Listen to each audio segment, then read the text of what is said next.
Well, folks, welcome to one more edition of Politics and Run. I'm Egberto, Willies, your host. Thank you so kindly for being a part of the show. We are going to have a great show for you today. As usual, yes, we're going to have a great show for you today. How's everybody doing? Are you ready for the weekend? I am ready for the weekend. I am ready for the weekend, and I hope you are as well. Because you know what, folks? It's going to be a good weekend. I am going to ensure and make it a good weekend because I have a lot of work to do. I'm going to try to get the audiobook for my new book going. I hope I can get that done.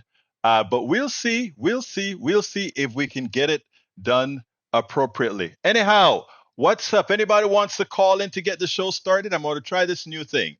Anybody wants to call into the show right now at 281-823-7747? And before we get into anything, go ahead and tell me what you would like to talk about. So give me a call, 281-823-7747. Don't worry, I have a good video for you today anyway. So we want to talk. But we want to talk. We want to get it done. I'm trying to get it a little bit closer to what we do in the mornings. Let's see, advocate. But whatever the case is, we're going to be talking about trying to advocates are trying to tell what's his name, El Senor Biden, to get rid of Medicare Advantage. And that's what I want to get rid of Medicare Advantage. It's crooked. And we have got to get rid of Medicare Advantage. Let me update that title real quick. I need to update that title real quick, and then we will get started in earnest with the program. As you guys know, it's only me, so every now and then we run into trouble, but we are no longer into trouble. We are ready to go now. Okay, let's see. Let's see what it's up. Okay, all right. Let's go ahead and welcome everybody in. Welcome aboard, El Senor AVQ, who today was the first one in the show. Welcome aboard, Bruce Pollard. Pollard's on the road to Dallas. Wow, I am touched. You're listening to me on your cell phone, I guess. We also have Eric Hayes says Riley Gaines has just announced she, along with 15 other female athletes who lost out on title records and roster spots to men in the NCAA, this is an exit strategy. Well, we'll see what you're talking about. We'll see what you're talking about. But let me go ahead and check a few other emails here real quick as we get started. Let's see. Joy, Robert, Reid. Nope, it doesn't look like I got that thing in on time for the complete change, but that's all right. Anyway, folks, welcome aboard. Bridge MCP says hi, y'all. She says St. Pat's weekend. Yes. Are they turning your rivers green? You know, we have the bayou that's being turned green out here. And I don't think transgender men should play with women. I am hearing a whole lot of that right now, Bridge. Again, like I said, I don't speak much about it because it's above my pay grade. But if it is, I am of the opinion that you know about this much more than I do. All right, supporters and critics. Okay. I get you. Melanie Keelan says she's in late from Barcelona, Spain. Eric says Fanny runs on talking on taking down one person, cheats with married man, lies under. Oh, wait a minute. Fannie Mae did not cheat. You see how lies get started? Fannie Mae Fannie Willis did not cheat. She had a romantic relationship like everybody else does. She did not cheat. You guys are trying to cheapen what was happening. And I don't want, let me tell you something about this stuff with Fannie Lewis. Women get judged much harsher than men. Look, she probably should have stayed away from Wayne. She probably should have. There's no doubt about it because of exactly what's happening right now. But she didn't do anything wrong at all. In all over our society, this is what goes on. People have relationships with people closer to where they work, etc. and no, Fanny didn't cheat.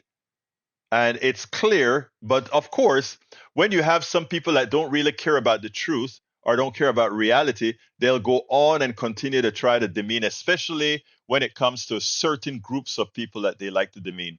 But anyway, folks, I tell you what, let's go ahead. Michael Randin says, as it comes to LGBTQ issues, sports is a distraction from all the other systemic problems they face, worth addressing first. Bree says, who you kind of black women in GA wouldn't happen to a white or black male. I am 100% agreeing with that statement. It wouldn't have even been an issue. And you know how we know it? Because in every corporation that I've worked at, I've seen the managers there we always knew which one of the female engineers the male manager was having a fling with, married or not. I worked at NASA for a year and a half, and I know of at least 5 female engineer flings while I was there in my office. It's amazing. But there was never an issue. But you see, it's different here. And as far as his marriage, yes, it was over. And the thing about it is that the story about Fannie Willis and Wayne was so, if you take a look at it, it was actually a positive story.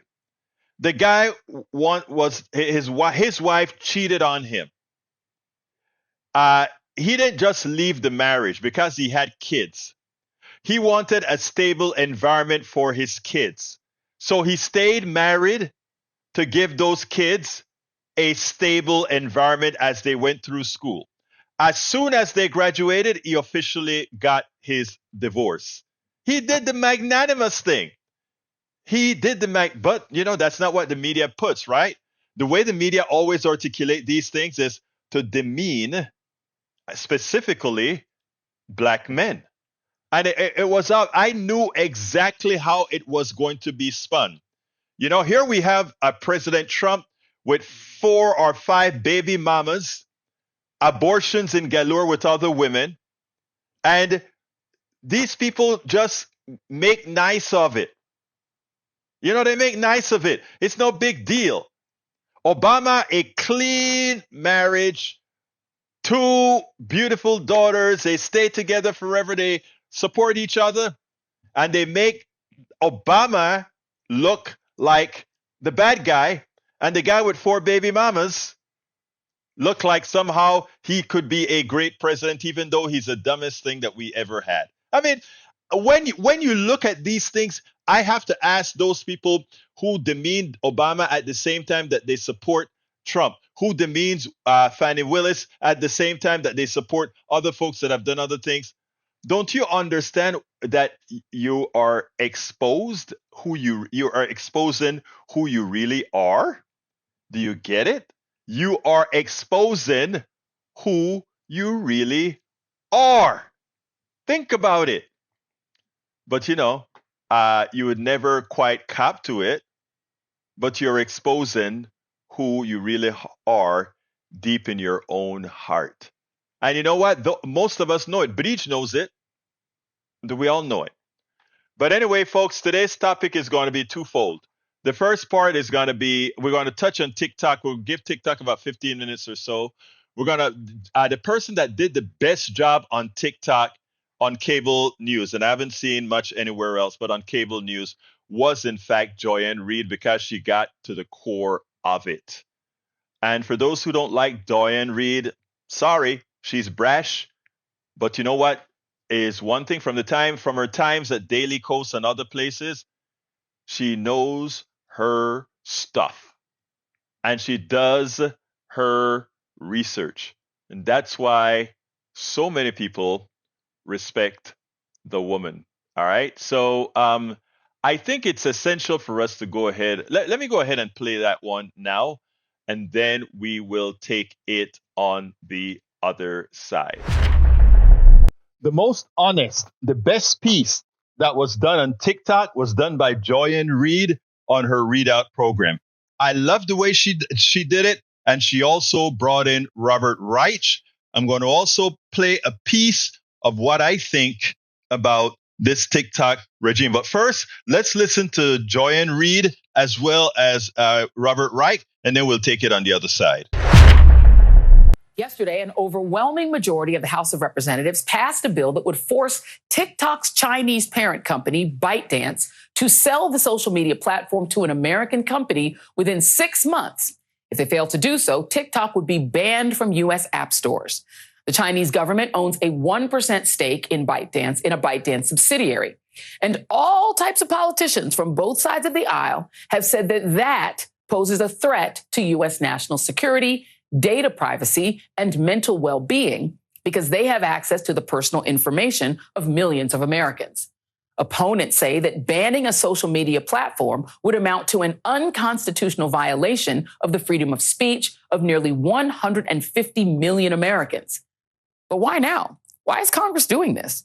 We've never received public evidence that the Chinese Communist Party is using the app to spy on us or manipulate the masses. Also, if we're so worried about foreign influence, why are the biggest foreign holders of U.S. debt Japan and China? We import roughly $536 billion worth of goods from China. When's the last time you've been in a Walmart and checked where just about everything on the shelves was made? And why did we allow Saudi Arabia to buy influence by investing billions of dollars in Uber, Meta, Microsoft, Google's parent company Alphabet, Amazon, PayPal, and Pinterest? And the list goes on and on. Which brings me back to TikTok. Again, we're told that China poses a distinct threat because of what the CCP could do with all that data. But where's that same level of concern when it comes to Twitter, Facebook, Instagram, Reddit, and Discord? These apps are all hotbeds of disinformation. And in the case of Elon's Twitter, Nazism and unrestrained hate. Their algorithms have been manipulated by entities both domestic and foreign, like Russia and Iran. Here's the only distinction I can detect. Those companies are owned by Americans. So I guess algorithms that threaten kids' mental health and push hate and discrimination and disinformation are okay with Congress, as long as it's done by American-owned companies run by U.S. oligarchs like apartheid fan fiction character Elon Musk and Mark Zuckerberg. Why? Yesterday, I asked this very simple question. Would this forced sale be to a person in particular? Because all I want to know when I heard this is what rich billionaire American wants TikTok and who is it that is being set up to buy it? Well, this morning we got an answer, and it's even more MAGA than we thought. You're trying to buy TikTok. I am, because this should be owned by U.S. businesses. There's no way that the Chinese would ever let a U.S. company own something like this in China. It would be a combination of investors, so there would be no one investor that controlled this. And the issue is all about the technology. This needs to be controlled by U.S. Let me ask you The app needs to be rebuilt in the U.S. It needs to be U.S. technology. I think there's a lot that could be done in 6 months. Yep, that guy. Former Trump Treasury Secretary Steven Mnuchin, who thought this Scrooge McDuck photo op with a sheet of dollar bills and his actress wife by his side, and who pocketed $1 billion from the killer Saudi prince on his way out the door from serving Trump, that guy is the one eager to scoop up TikTok, which is the least surprising thing ever. He doesn't tell us who exactly will be part of the consortium, but I'm sure that the current TikTok investor and Republican billionaire donor Jeff Yass, who just so happened to have sat down recently with Trump a few weeks ago, will probably want a piece of the action if past his prologue. It sure looks like these folks are looking to do to TikTok what Musk did to Twitter, Murloc did in creating Fox, and Limbaugh did to talk radio. As soon as I saw that the vote came through to make TikTok sell itself, I'm like, oh yeah, sell it to which billionaire? What do you make of the idea that it's that billionaire who's a MAGA billionaire? Joy, this is really a billionaire's ball that they're having over TikTok. And you really do have to ask yourself, do you trust American billionaires to guard your privacy and not manipulate you any more than you trust who? The Chinese or anybody else around the world? I mean, American billionaires are owning more and more of our giant media conglomerates, our technology, and having more and more power in our system. And there are Democrats who believe this too, and Republicans, that China is going to come in and start manipulating the minds of our young people. I'm sorry. I just read a story about Discord and Telegram being used to feed suicidal intent into young people. You've seen it turn up in terrorism cases that people are plotting negative action and violence on these platforms. Twitter has become a dumpster fire of Nazism and hate under a American emigre from South Africa. You've had Facebook that was used by the Russians to manipulate Americans during the 2016 election. I could go on. So how is TikTok any different? We really do have to start looking at these giant technology platforms as public utilities.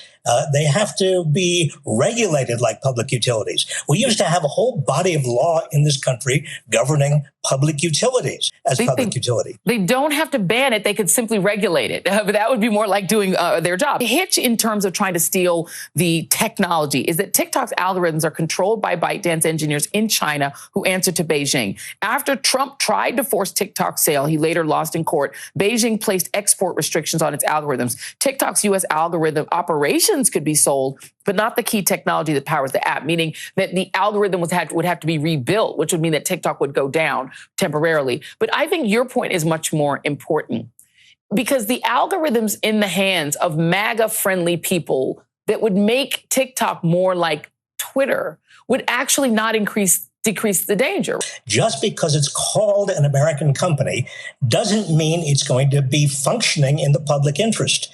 American companies don't naturally function in the public interest. Their purpose is to maximize their profits for their shareholders. And their shareholders are not just Americans. Their shareholders increasingly are worldwide. They're global.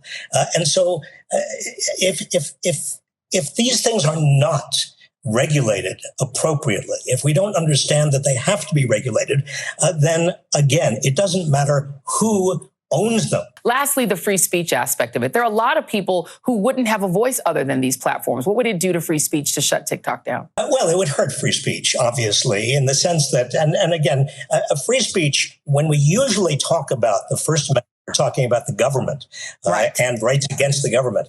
But with regard to these huge mega platforms, and they're giant, they're monopolies. They have got to be, the people do need access to them. Absolutely. Now, they nailed it. It's about the common man. It's about regulation. It's about a reality. This is what I thought of this morning that I placed on X and a few other platforms. Check this out. The TikTok narrative and the congressional vote are all wrong. It has nothing to do with the national security, but reciprocity. The national security angle is used to fool most without technical knowledge of how the internet works. China does not need TikTok either to get our personal information or to mislead us. Our capitalist platforms have always been willing to sell our souls for the mighty dollar. They can buy all the information on the open market and control us by paying the capitalists for ads of all forms to deceive us all. The reciprocity angle is honest and makes more sense. We can't operate Facebook and our social media unfettered in China, so why did we allow access to our markets in the first place? Are we going to kill millions of businesses created on TikTok? Congress wants to force a sale to U.S. mega capitalists under false pretenses. Let's be clear. TikTok is technically much better than all the other platforms. Our capitalists like parasites want to do what they do best, steal someone else's intellect and property with false justifications. So yes, the reality is, don't be fooled by what's going on here. All plutocrats fight among each other. And this TikTok fight is nothing more than a technology that superseded any other technology done in America or anywhere. And American capitalists, American plutocrats decided, well, you know what? We want to take it. And here's the deal. They talk about, what China has done is it has prevented the company who owns TikTok from exporting the technology. Let me tell you something, guys. If they don't come to an agreement and somehow an American company who wants to pirate and get TikTok does it, believe me, they will pay off a lot of those engineers in China to bring that old TikTok technology right into America as because we do that best. Just like other people steal our technology, guess who's very good at doing that as well? We are. We spend a lot of time deconstructing the news, trying to parse it into a form that everybody can understand. We try to find those little nitpicks where it flies above the fray, etc. If you really like these videos that we do, I want to ask a big favor. Please go ahead, number one, subscribe to our channel, and number two, please join if you can. Thank you so kindly for watching. Keep watching. Please remember to share. We must populate the entire internet with our progressive message, a message that we know is what most Americans say that they want. So help us, please join. Absolutely, folks. Join. Anyway, we got Yvette Avery Herod in the house. How you doing, Yvette from Atlanta, Georgia? Well, Yvette, I trust that you will be joining. You'll be making sure to vote for Fannie Mae in November as she goes for re-election. I think given that she was under attack as she was, that the Atlanta population in what you call it county. What's that county again? What is she? Well, I can't remember the county name now, but they're going to come out and vote her as the DA in droves, which is going to get all those MAGA folks going crazy. But we don't like when people unjustly attack. How can an evil person like Donald Trump come against this woman for having had maybe not the wisest relationship, but a true romantic relationship with a good man? And that he was, or he is, a good man.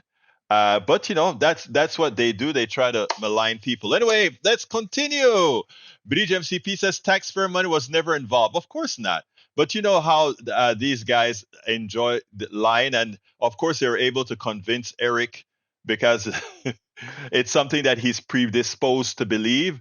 He is predisposed to believe that those certain things. But you kind of wonder why he doesn't hold Donald Trump to the same account. Lee Grant says more insanity from Democrat-run big cities. New York City Mayor Adams, in an attempt to show his empathy for the suffering of the Haitian people, claimed that New Yorkers called their city the Port-au-Prince of America. There's a lot to unpack there. One pundit noted that no one in the world until Eric Adams has ever called New York City the Port-au-Prince of America. You see, and that, my dear friend Lee Grant, is your lack of not knowing what that would really mean. I always wonder why people, because of, and I say this with I honestly say this with respect, but that's an ignorant statement, right? Because the history of Haiti, the history of Port-au-Prince, the history of Toussaint Louverture, who went ahead and fought the French for their independence, becoming the first Black nation in this hemisphere, who, after freeing themselves, just the way our founding fathers freed themselves from England, the slaves the enslaved people in Haiti freed themselves from that dominion under France, and instead of acknowledging what that meant, they were a step behind the founding fathers. I mean, the founding fathers had freedom. They just had taxation without representation. The Haitians were actual slaves, and they truly fought for their liberty under the tutelage of Toussaint Louverture. And you know what the Western world did to Haiti for having gotten their independence and fought for their independence? The Haitian people say, why is Haiti a basket case? You see, those people don't know how to govern themselves. Let me teach you some history, Brother Grant. Because we are not allowed to learn real history in America, we remain an ignorant society. And I mean that as respectful as I can. But those of us who are foreigners, who came into America, who made America our home, sometimes we sit back and we say, how can a people so advanced be so uninformed? So let's get busy. Toussaint Louverture liberated with his army Haiti, Port-au-Prince being a very important city then. And the French then said, in order for us not to bring the armies of the world to your land and get rid of this first black nation, because remember, when Toussaint Louverture made that a free country, there were slave states all around it. So these colonists, these slaveholders were scared. In the South in America, there are many areas in which slaves outnumbered masters and their ilk.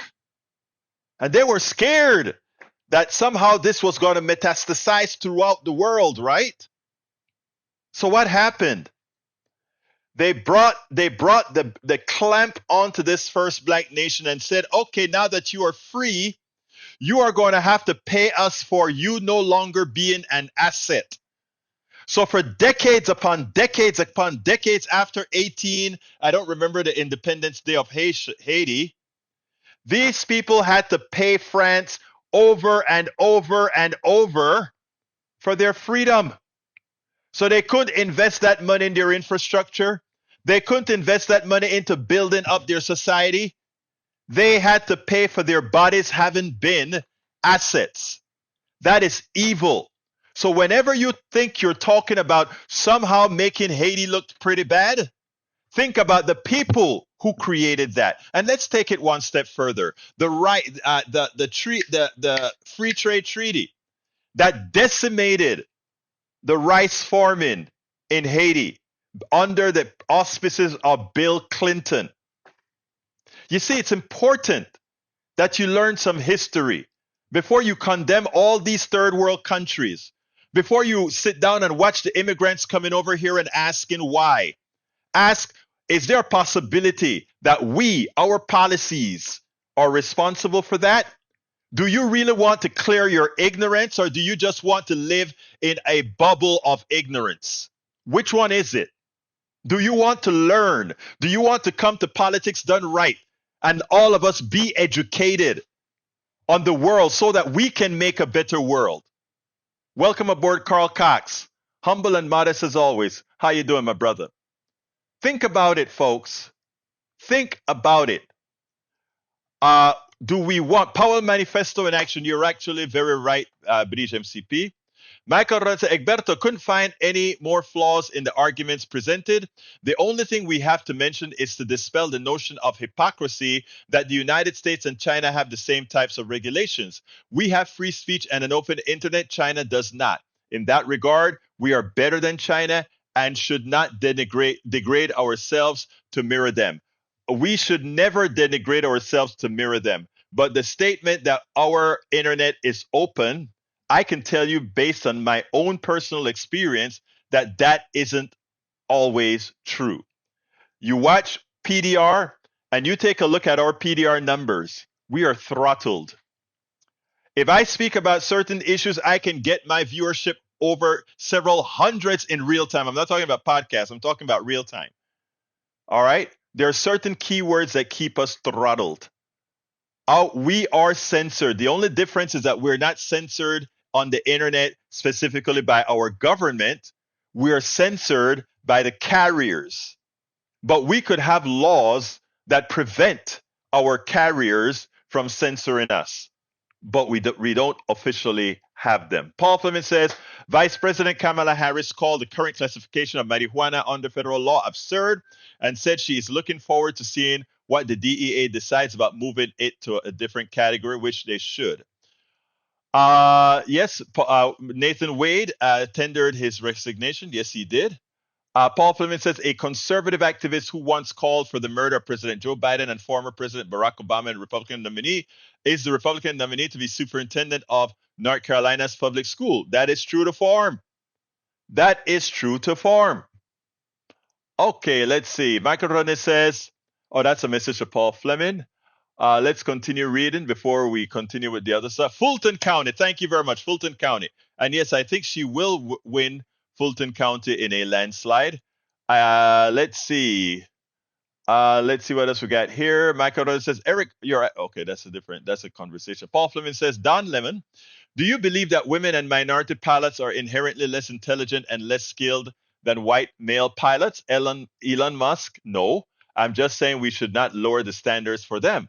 Lemon, there's no evidence that standards are being lowered. Musk, watch replies on X showing that it is. Lemon, replies on Twitter aren't necessarily fact. Of course, it's not on fact. And let's give another fact here, right? Commercial airlines. If you judge pilots by their performance, included in that performance is not crashing the plane, right?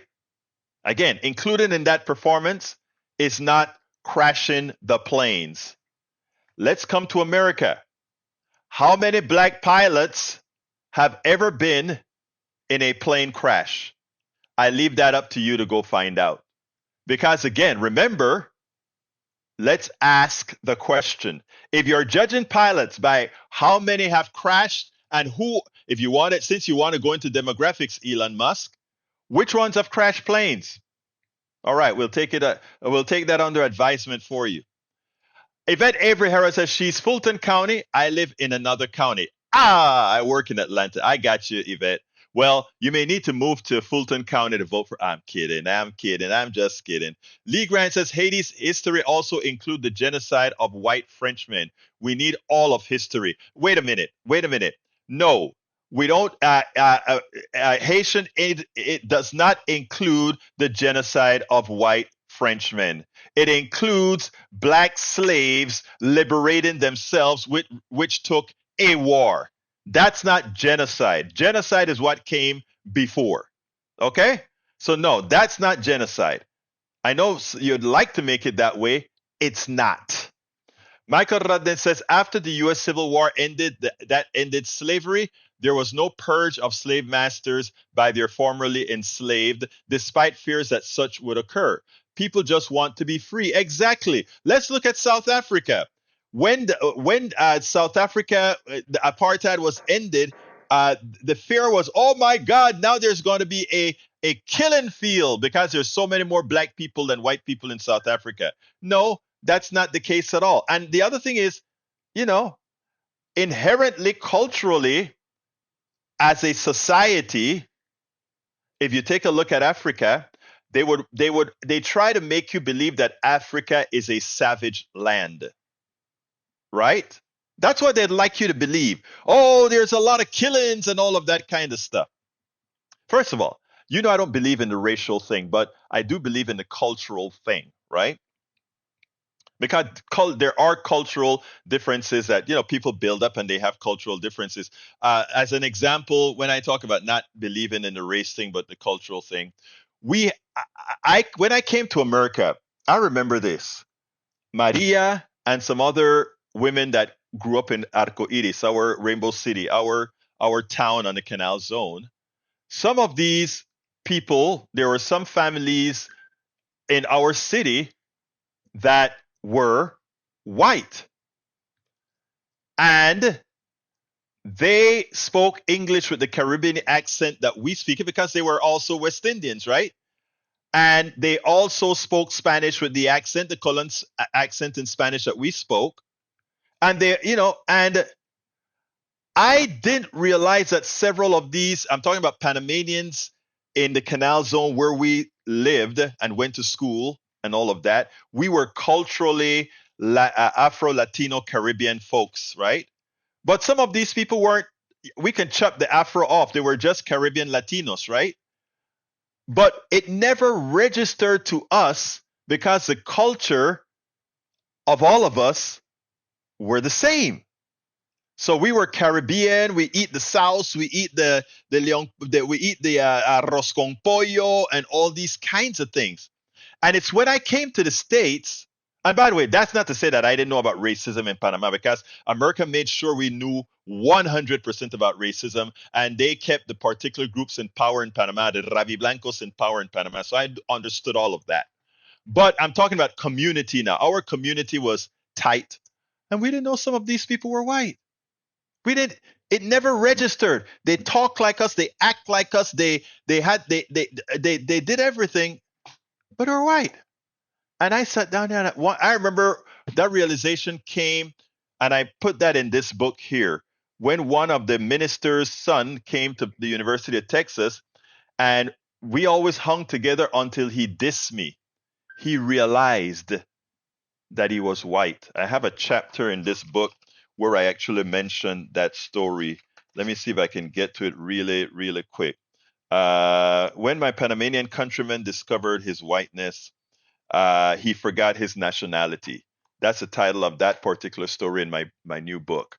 But so Lee, the reason I'm bringing that up again is for Lee Grant and etc. Anyway, Michael Rudin says, Egberto, you're right about that. Political podcasters have said they're being throttled over ever since Adpocalypse, where ad buyers no longer wanted to run their ads to pay for certain types of contents. Oh man, we were being throttled even before that, man. If you say certain things, they didn't want to hear from you. Michael Rudnit, Egberto, thanks for introducing me to coconut rice. It's quite nice. It's great, isn't it? I mean, so you throw that coconut milk in there, and it's good. Guys, hit up Michael Rudnin for that coconut rice that we talked about making here. And anybody, you know what I'm going to do? I have another website called the Experimental Cook. Let me put it in here, and I have different products. Different recipes that I've created there, including some Panamanian dishes. I'm going to put, let's see, the experimental chef. What is it? The experimental cook, I think. Cook.com. I think it's the experimental. Oh, wow. I'm getting old. I think it's the experimental chef. I think it's chef.com. Let's see if that's it. But anyway, I may go ahead and add to the experimental. No, it's not the experimental chef. But anyway, I will add that at some other time. That's not it. So, folks, so forget about that link that I just put there. The experimental something. Why can't I remember the name of my own website? I got about 20 websites, so I can't remember them all of the time. Let's see if I can. The experimentalcook.com. That's what it is. The experimentalcook.com. Why did I put chef? I'm no chef. All right. This is a website. This is my other website where I have me doing a whole lot of cooking. Websites with me cooking, etc. And this is what it looks like. Let me see if I can put that on the screen. Where are you? Where are you? And then we're going to talk Medicare Advantage. I'm just blowing a few things here. There we go. Anyway, that's one of my dishes, my brothers and sisters. I make all kind of things. These are all things that I make. You see that thing there, the carimañola fritura panameña treat that is easy to make. Those are all Panamanian dishes that I do a little video and stuff as I do it. It's called the experimentalcook.com. I love to do a little bit of everything. But anyway, continuing with the show, and sorry for bringing that up now. Continuing with the show. Anybody wants to talk anymore about TikTok before we move on? Anybody wants to call in 281-823-7747. Again, that number is 281-823-7747. I'm going to wait about 60 seconds, and then I'm going to move on. While I'm waiting to see if anybody else wants to call in, I'll go ahead and say that Wisconsin beaten Northwestern by 11 points with 1 minute remaining. I got my priorities. Hey!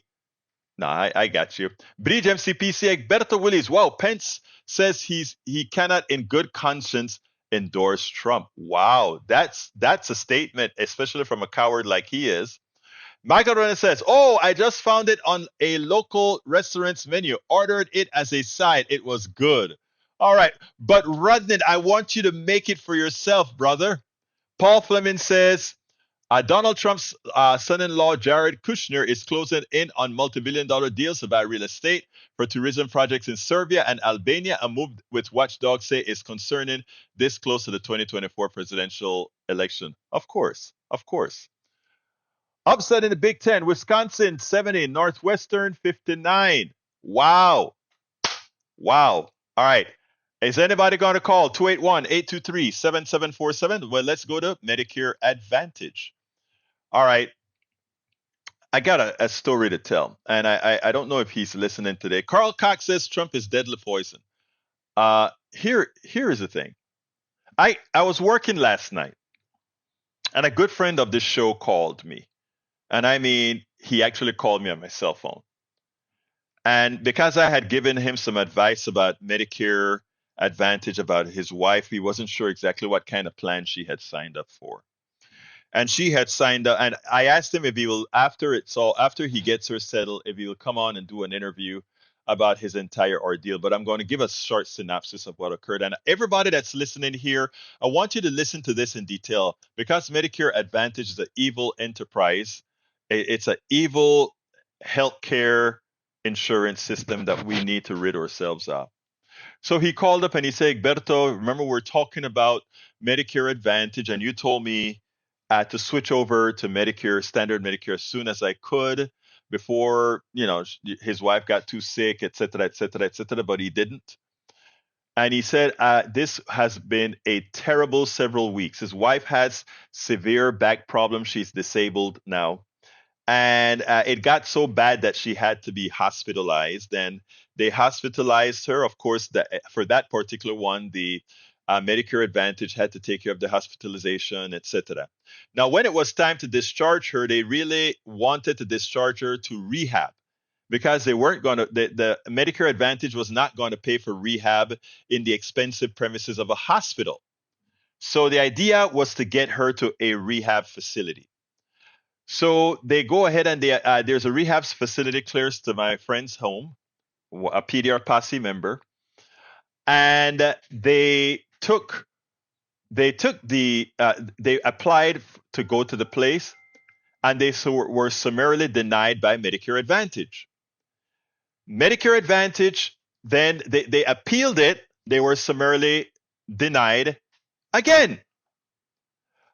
After that occurred, they gave them a list of places that wasn't the best one, but wasn't what he wanted. So he went ahead and said, okay, I'll look at these other places, and I will go with the Medicare Advantage one that best suits my wife, absent the one that I want to go to. And he goes to that, and they admit her, and they fill out the paperwork. 4 days after, Medicare Advantage from this particular insurance company rescinds their acceptance of, in other words, they rescinded and issued a denial letter. The place called my friend and said, you have to get out of here. Okay? He said, I don't know what's going on. They approved it, etc. The guy said, yes, but look, they just sent us a denial. Now, they said, but we'll hold her for 1 day for you while you get things in order. So he goes out there and he starts to talk to the people at Medicare Advantage. He can't get a human being. He can't get anywhere. By the way, I told him, whenever he's talking to Medicare Advantage, meaning the particular insurance company that's administering Medicare Advantage for him, I told him, keep it taped. We're a one-party state, so you can tape every phone call. Also, let them know that you're going to be going to the media, because that usually get results, as we've had more than one caller call us after they told them that they were in touch with a media, specifically Politics Done Right, and suddenly they got an acceptance letter. Okay? He didn't do that, and the reason he said he didn't do that was because he said a nurse told him, if you ever say that the media is involved, you won't be able to reach anybody. And I told him that must have been a nurse who's out of circulation.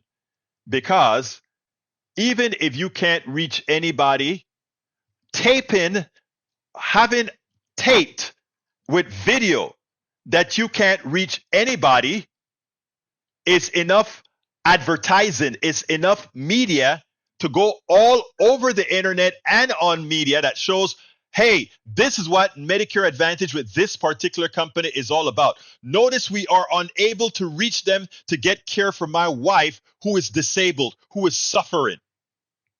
So they gave him bad advice, but that's okay.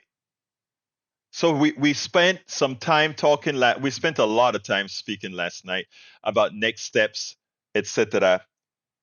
But it turns out that his wife initially was on Medicare Advantage. The crooks, was on traditional Medicare with a Medigap plan. The crooks that sell Medicare Advantage convinced his wife to switch from Medicare traditional to Medicare Advantage. But here's the kicker. These guys were so into just wanting to sell her a Medicare Advantage product that her old company was going to be paid for based on a retirement plan that they forgot or they didn't even know she had a Medigap plan. So that Medigap plan stayed in effect, which means that when she goes back to Medicare traditional, her 20% will be covered by her old Medigap plan that she has been paying for over a decade. So she got the best of all, or she not got. She will get whenever they can make that transition, and we don't know how long that transition is going to take, but in the long run, she will be okay because she has the Medigap as well as going back to traditional Medicare Advantage. It is coincidence now that I wanted to cover this article that just came up because it is apropos. Patients, advocates push Biden to reclaim Medicare from privatized Medicare Advantage. If Medicare Advantage has it their way, they're going to deny me care and delay me care until I'm dead, said one patient, which is exactly what they attempted to do with my friend's wife. But I have a kicker before I read this article. And here's the kicker. When they refused to put a bed, the appropriate bed that standard Medicare would have put in her home on the first floor. Their bedroom is on the top floor, but they're moving to the second floor, to the first floor. They want, in order to, the reason they gave for denying her any service, meaning in that rehab center. Remember, they had approved it. But you know how Medicare Advantage works. Their goal is to try to rescind, it is to try to deny coverage for anything that they can find. And you can imagine the person who gets the credit, get it denied, probably get a bonus, right? But they have it in their records that his wife at one time did not accept rehab. And because they have that written down in their records, they are denying her the ability to go to rehab going forward. That was the excuse. And supposedly there may be in the fine print somewhere that if somehow they have on record that you've denied rehab, that it's over for you. But my friend also have documentation that she actually went for rehab. Folks, Medicare Advantage is a scam. Folks, Medicare Advantage is thievery. Medicare Advantage is going to be the end of healthcare for senior citizens in the long run if we don't nip it in the bud. So, patients on Medicare Advantage spoke out against the privatized plans this week as part of a coordinated campaign to shed light on the program's care denials, treatment delays, and overbilling, and to pressure U.S. President Joe Biden to rein in the insurance giants raking in huge profits from such abuses. These corporations do nothing to increase positive outcomes in medical care, so don't fall for their BS. Gene Coffey, a retired EMT from New Hampshire, said during a live stream hosted by People's Action on Wednesday night. The stream featured testimony from several patients who have experienced the kind of delays and denials for which Medicare Advantage is notorious. Rick Timmons of Puget Sound Advocates for Retirement Action said it took 5 months and multiple calls and emails for his insurance company to approve his referral to a dermatologist for a suspicious lump on his earlobe that turned out to be malignant melanoma. The delay stemmed from a Byzantine process known as prior authorization, whereby doctors are required to prove a treatment is necessary before an insurance is covered. And think about a melanoma. A malignant melanoma, if you don't get it out in time, if it gets under the epidermis, can spread throughout your body and kill you. So that denial, this guy should sue the holy hell out of that program.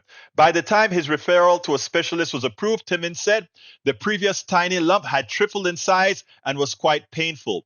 Coffee, for her part, ended up on a United Health Medicare Advantage plan after she was diagnosed with breast cancer in 2013. She later developed 2 rare diseases, including complex regional pain syndrome, and required expensive treatments that her Medicare Advantage plan refused to cover. If Medicare Advantage has their way, they're going to deny me care and delay my care until I die, she says. They only make money when they don't have to spend it on you. That is private care for you, folks. That is private health care for you. For those of you who are sitting down there saying socialism, whenever we talk about healthcare, people understand for-profit healthcare makes no sense. Fee for service makes no sense, because to make money, they have to make you sick. You have to be sick. Boy. If Medicare Advantage has its, well, I read that already. They like to tell you Medicare Advantage numbers are so high. Can't you tell people love it? Said Coffey, alluding to the fact that more than half of all eligible Medicare beneficiaries are now enrolled in a Medicare Advantage plan. No, we don't. We're stuck. It's the Hotel California. You can check in, but you can't get the hell out. Medicare Advantage, folks, is a death sentence for many. And as long as you continue to love you're never supposed to love your insurance. Never. And insurance isn't something for you to love. And insurance is just something to pay a bill.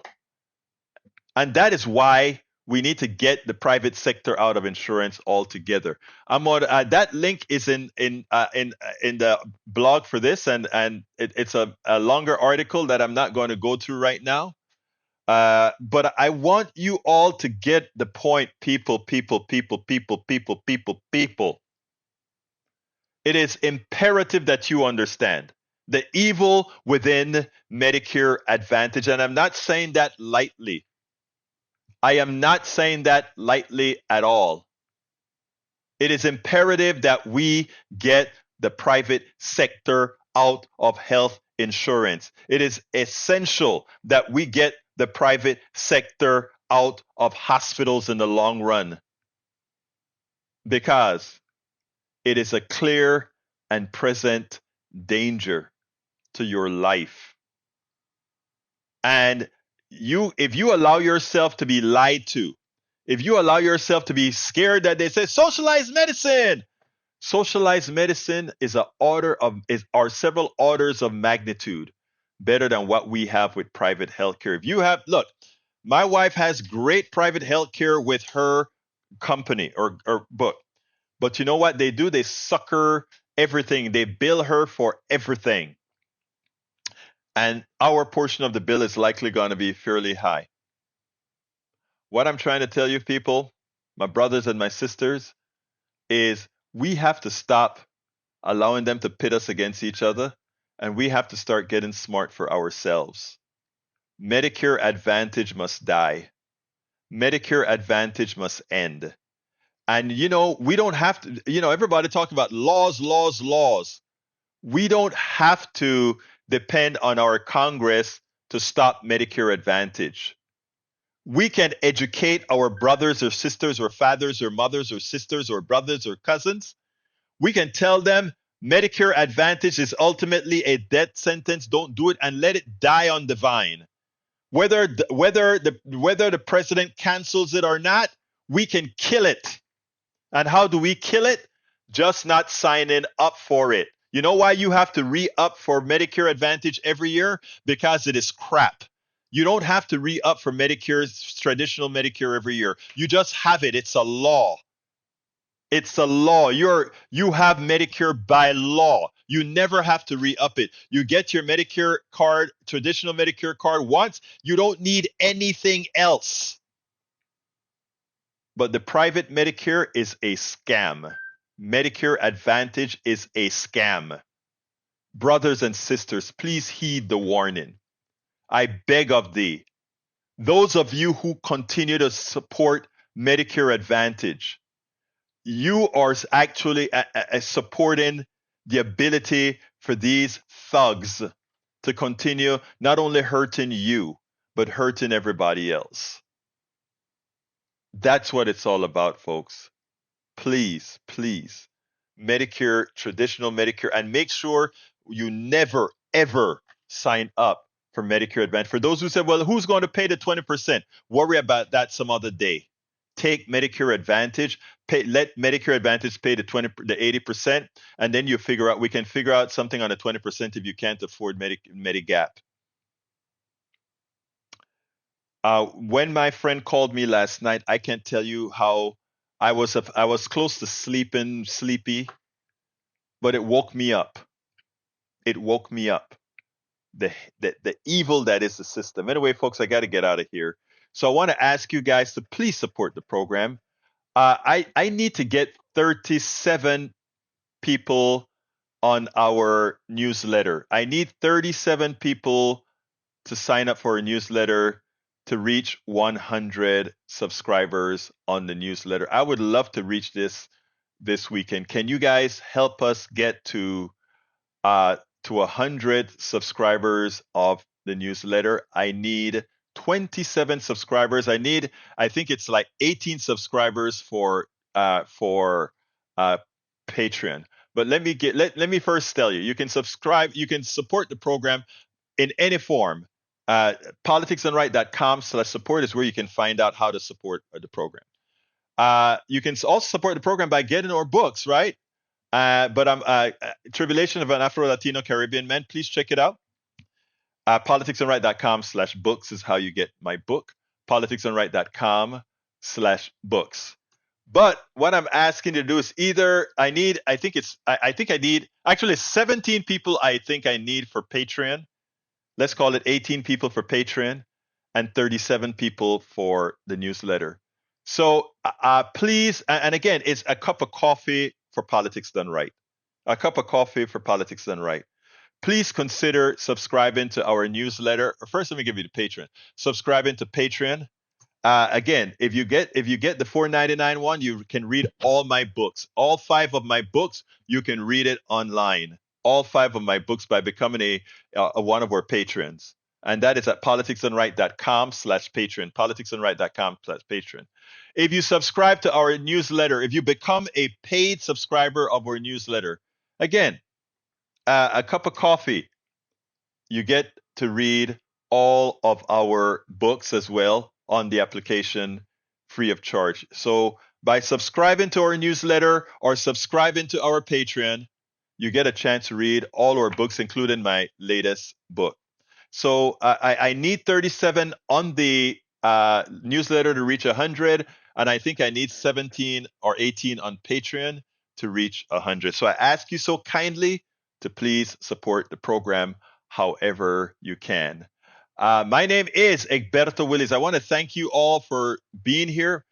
My name is Egberto Willies. It's Politics Done Right, and you guys know how I end this baby. I am what? Out. We spend a lot of time deconstructing the news, trying to parse it into a form that everybody can understand. We try to find those little nitpicks where it flies above the fray, etc.